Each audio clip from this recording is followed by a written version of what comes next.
My name is Denny Heyrman. I'm from Loveland here. And I was born in 1950, and I have some vivid memories about certain events that occurred back in the 50s and 60s. And it's kind of exciting to think back on it. What kind of brought us here today was the celebration of the 50th anniversary of the July 20th, 1969 moon landing. I was 7 years old when Sputnik was launched in October of 1957. Then NASA came around and set up the Mercury space program. In 1961, the first man in space, Alan Shepard. 62 with John Glenn, and the first American to orbit the Earth, and so forth. And then with President Kennedy announcing that by the end of the decade that they would have moon landing, hopefully. It got everybody really excited. And in school, everything, the science just kicked up a notch the whole time. A couple of things that really made it exciting were things like Reader's Digest, of all things. You wouldn't think that being a scientific magazine, but they did articles talking about the moon landing. Hi, I'm Linda Marshall, and I am an Apollo 11 aficionado. I grew up in Florida, right next to the Cape, so I've seen almost everyone that has gone off, either in person or on TV. So the Apollo 11 was really, really important to me. And what's really cool about special events like moon landings or other things like 9/11 or President Kennedy's assassination, you can remember the exact spot you were. And for me, it was pretty special. I was in northern Wisconsin at my aunt's cottage on Green Lake. When July 20th came along and they knew they were going to be landing on the moon, we were glued to the TV set, and it occurred at nighttime, that I remember. When they were landing on the moon, I was on a boat riding down a fjord in Norway. We were going to go down to the end, or toward the end of the fjord, and then fish. They were going to cook it for dinner, and we would come back up the fjord, back to the dock. And the friend I was with said to the captain, you know, Linda could probably drive this boat. Her dad had a sports fishing boat in Florida. So the captain looked at me and he said, you know, all the rules are international, go ahead. And he walked out of the wheelhouse. And there I was, driving a boat, 50 foot long down the fjord in Norway. But later in the evening, I think after we had had dinner, we were heading back, he called me up and he said, your people are landing on the moon. Would you like to hear it? We didn't have a TV on the boat, but we had the radio, and we're sitting close to the radio because it was being transmitted in Norwegian, but you could hear Houston in the background. I'm John McDonald. I was born 1947.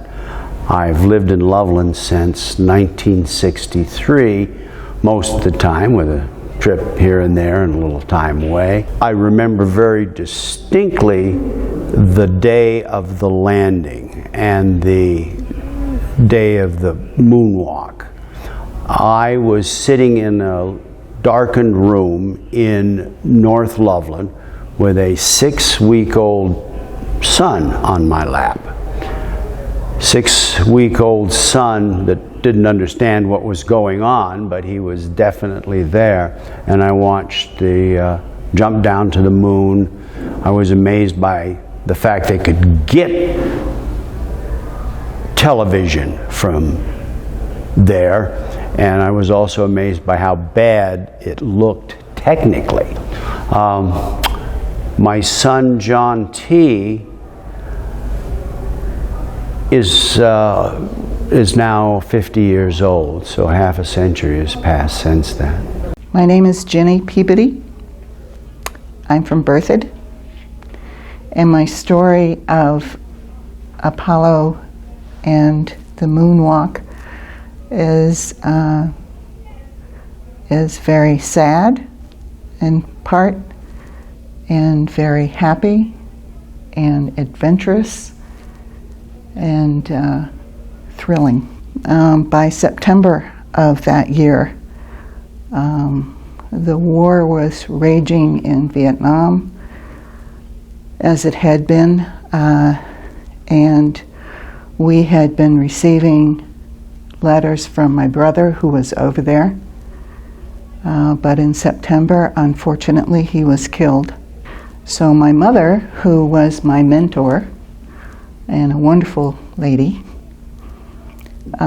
reminded me that I had taken a trip in the summer of '64 by myself to Europe. So her recommendation was that I would return to Europe. My German pen pal Ingolf I had met in '64, and I had stayed with his family, he and his family. And one day he said, "We're going to such and such a place, but we have to be back at my apartment by such and such a time." But the four of us made it to Ingolf's apartment. We went in, sat down. He came out from his kitchen area with a tray of pastries and some glasses. And we all sat down, and he said, "We can talk for so many minutes, and then you have to be quiet." So that's what we did. We talked for a few minutes, and then we were quiet, and he turned on his radio, and we got Houston. I saved all my newspaper clippings from those days. This one here is from the Chicago Tribune. I saved one from the Green Bay Press Gazette, where I was living at the time in Green Bay. That's where I was born and raised. And it took about 4 hours from the time they landed on the moon until they took the walk down the ladder and actually set foot on the moon. And I can remember the exact words really well. One small step for man, one giant leap for mankind.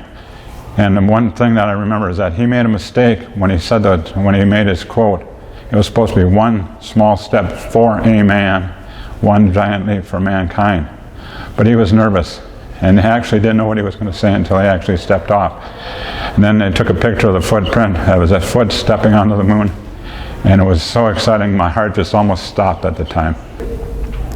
As the Apollo landings continued, it felt like we were getting much better at it. The quality of the pictures was getting better. Things looked good. And I remember how sad I was when it seemed like we were never going to go back. And they were talking about doing non-manned missions to Moon and to Mars and to all of those places.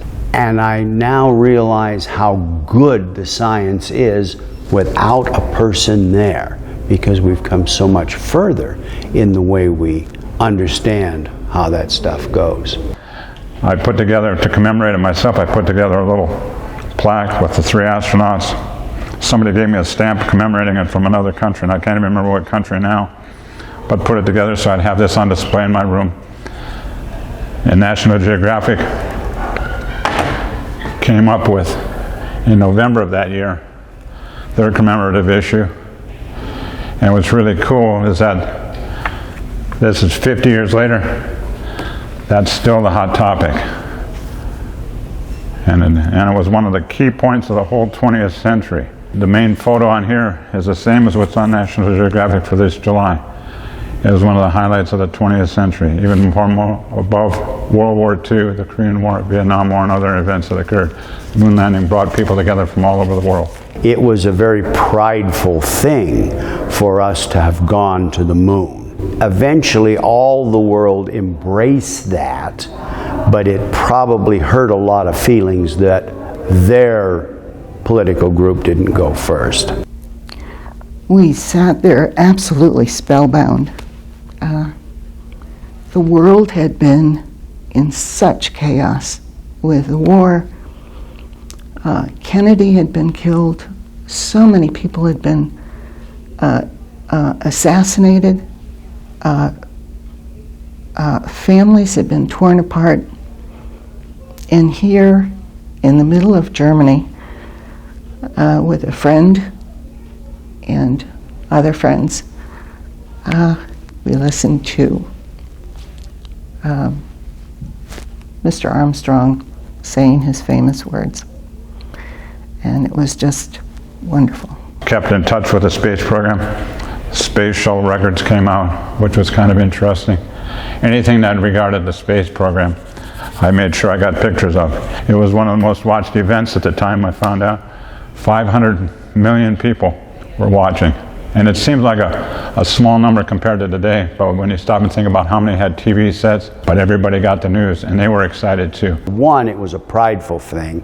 For another, it actually was coming in real time. Well, a couple seconds late because of the speed of light, but it was real. And at that time, we weren't seeing so much real stuff. It was one of the few events that really connected people in ways that we can't even hardly imagine today.